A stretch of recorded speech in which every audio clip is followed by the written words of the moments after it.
Another person that is very well known from the time right here. And this, yes, this is the original one. This is the Cleopatra. This is the one.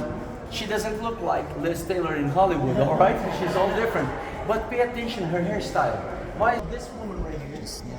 What do you? First lover, Julius Caesar. Julius Caesar, the father of Caesar Augustus.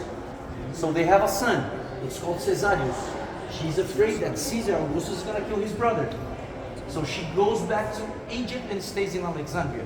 When she's there, Julius Caesar, the father, is going to be killed in the Senate.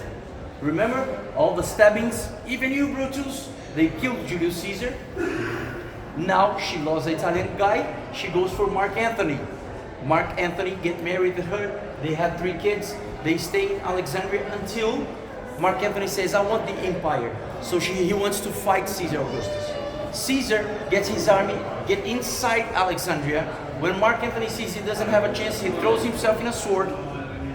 And now we have 2 stories. You can listen Shakespeare, where I'm going to transform them in Romeo and Juliet, or you can listen to the real one. The real one, what happens? Mark Antony, the suicide himself, okay, suicide. Caesar Augustus get to the palace, get her, put her in the prison for 9 days. He stays in Alexandria for 9 days. 9 days later, he goes inside the prison, bring a little vase, and says, Cleopatra, if you want to, I'm going to take you back to Rome and walk you in the streets of Rome and show you as my prostitute. Or you can drink this little poison right here. He goes off, the next morning he goes inside the cell, she was dead. She took the poison. So this is what actually happened with Mark Antony and Julius and Cleopatra. But this is only 30 years before Christ. We never put that in our mind. Cleopatra is almost contemporary of Christ. All the women in the world, they wanted to be like Cleopatra. Cleopatra, she was the thing. That's why we have a lot of names of Cleopatras. Everybody wants to be like her. Well, she's kind of the Beyonce from those times. Everybody wants to be like her. This one, pay attention on her hairstyle, because we're going to meet the wife of Caesar behind us right here. Come here and check this wife. Let's see this guy, Augustus Caesar. His eyes are emeralds. Wow, okay.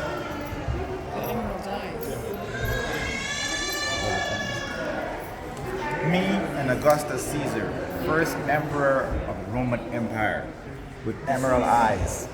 People come from around the world to see this guy, and me too. To be up there.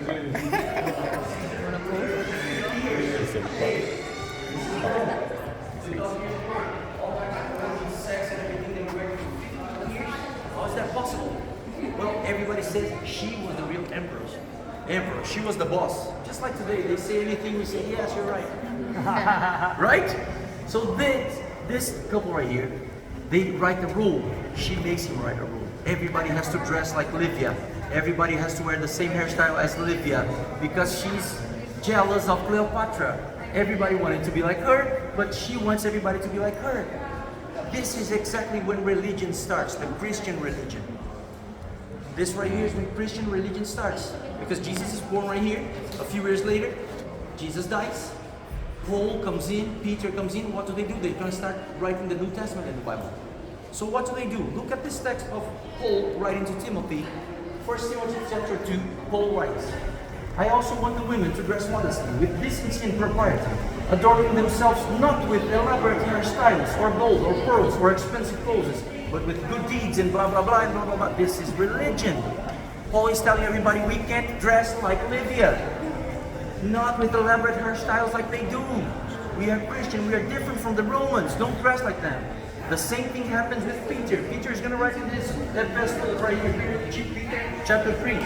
Your beauty, women, should not come from outward adornments, such as elaborate hairstyles and wearing of gold and jewelry and blah, blah, blah, and blah, blah, blah. Religion.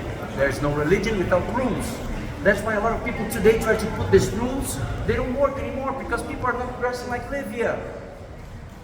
You see what I'm saying? These were written for the people 2,000 years ago. Okay, you don't dress like the Romans. We are Christian, we are different from them. You don't need to dress with the hairstyle of Livia. Interesting. What matters now is your heart. But it's the Roman Empire. The empire rules everything. Everything that happens in Rome happens in Israel, in England, everywhere, the Roman Empire is. It's a Roman province Who's, anyway. yes, who is the king that's down there in correct. Israel? Aaron, Roman. It's all run by Rome. So they have a kid. They have a son called Tiberius. Tiberius is right here on the side. This is Tiberius. So this is Tiberius right here. This is the son of Caesar Augustus. This is the guy at the time when Jesus dies. The Bible mentions Tiberius was the emperor when Jesus dies. Well, Tiberius is different from his father. His father was a politician, everything with money and talking. This guy is a general from the armies. He conquered a lot of land for the Roman Empire. The proof that he was a true warrior is that in the museum right here, we have his original sword right behind us, the sword of Tiberius.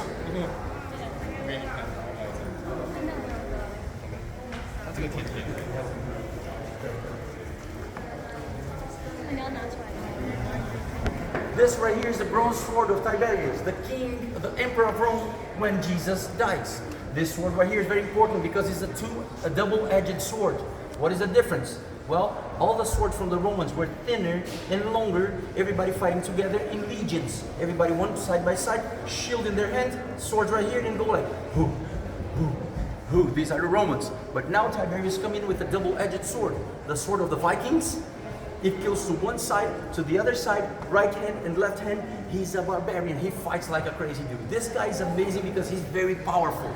But he's also a little crazy. By the end of his life, his throne, this stone right here, was on top of his throne. This stone is written in Latin and it has right there, Divi Filius, Son of God in Latin. So he says he is the Son of God, Tiberius. He considers